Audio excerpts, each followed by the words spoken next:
Guns, guns, and more guns. You probably know yourself, I am a very big fan of weapons. One of my favourite parts of the Battlefield series is getting to try out as many guns as possible. Now recently, of course, we have seen the addition of quite a few new weapons to Battlefield 4. Of course, we've had the release of China Rising, followed very quickly by Second Assault, and now we have the naval strike weapons in the game, followed by the maps in the next few weeks. So we have seen the addition of quite a few new weapons to the game, some of which we have already seen in Battlefield before, especially weapons from Battlefield 3, and we have seen some brand new guns to the entire series, weapons like the AWS. But today I wanted to talk to you guys about some weapons that we haven't seen return just yet, maybe not even in Battlefield 3, weapons we've not seen since Bad Company 2. Now I've spoke to you guys before about the fact that I would love to see some brand new weapons in Battlefield that we've never seen in the series before. I gave some examples of the Sig Sauer MPX in a Matt's mailbox. You guys asked me in that video to tell you what that looks like, so on the screen now is the MPX, a very cool PDW small scale gun that I don't think we've seen in any real game before, so that's the kind of thing I would love to see in Battlefield, brand new weapons that we have never seen before. And also I'd like to see some guns that we've probably seen in games like Call of Duty before, but again, they are new weapons to the Battlefield series, such as the Chris Vector, a gun that has been very popular in Call of Duty, and I think it would be cool to see something like that move across into the Battlefield series. But with all that said, there are definitely some weapons I would still love to see move across into Battlefield 4 from the likes of Battlefield 3 or even the Bad Company series, one of which, as you can probably guess, is the weapon on screen, the AN-94. Now this was a very popular weapon in Battlefield 3, but I must admit it wasn't a weapon I used that often. Of course, this weapon does come in burst fire mode as the standard.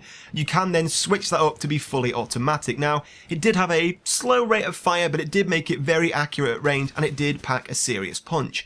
Now this weapon also featured in Bad Company 2. In fact, I think it was the very first assault rifle you got when you first started playing the game, and I must admit it was a very popular weapon. I think I stuck with the AN-94 for a very long time in Bad Company 2. It was just one of the best assault rifles you could possibly use, so it was a very popular weapon in both Bad Company 2 and Battlefield 3. So as you can imagine, myself and I think a lot of other people were very surprised that we didn't see this weapon feature as an original weapon in the base game of Battlefield 4.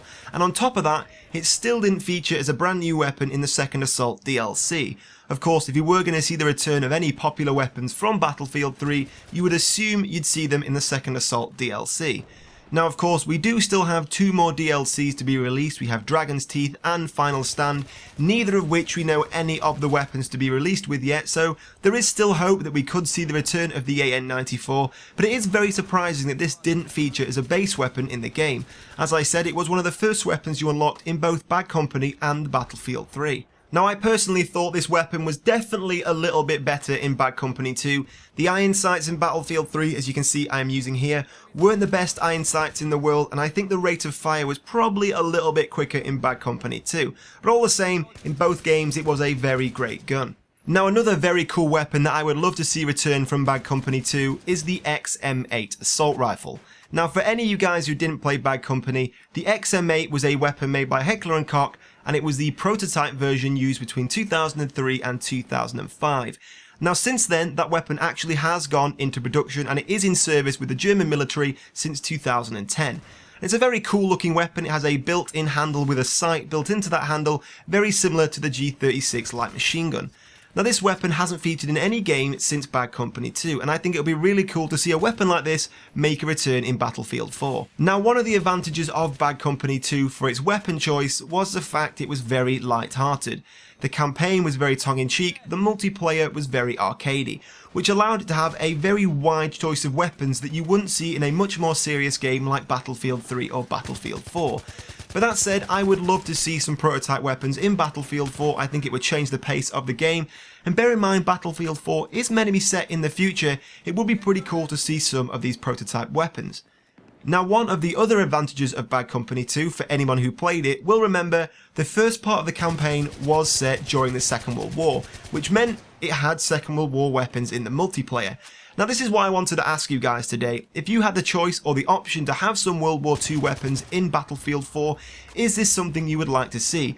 A little bit of comic relief, maybe something to change the pace of Battlefield 4 rather than constantly having to use modern day weapons all of the time.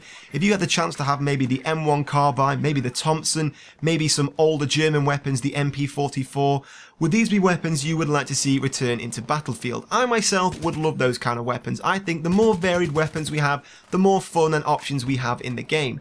Again, I know some of you guys would love to see the return of the crossbow that we saw in Aftermath with Battlefield 3.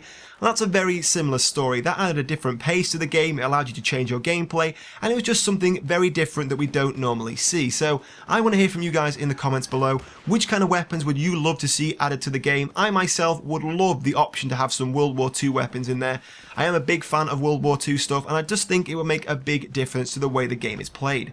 Now finally, before we wrap up today's video, I just want to thank you guys for the massive support on my G2A gaming account. A lot of you guys bought yourself copies of Battlefield 4 Premium or Titanfall, both of which are very cheap on there. If you still want to look at some very cheap games, I have left it linked in the description below. Because of all of you guys who did buy something from the site, we can now actually afford to run a Battlefield 4 server for the next 2 or 3 months actually now. So very soon, I should be setting up that server for all of my subscribers so we can all jump in and play together. So if you guys want to contribute and help pay towards this server so we can all play, don't forget to check out the website down below, some very cheap PC games on there. It would be great support from you guys and I do massively appreciate it. But in the meantime guys, I hope you did enjoy this video. If so, don't forget to hit like and leave all your thoughts and comments below, they do really help me out. But in the meantime guys, thank you for watching and I'll see you soon.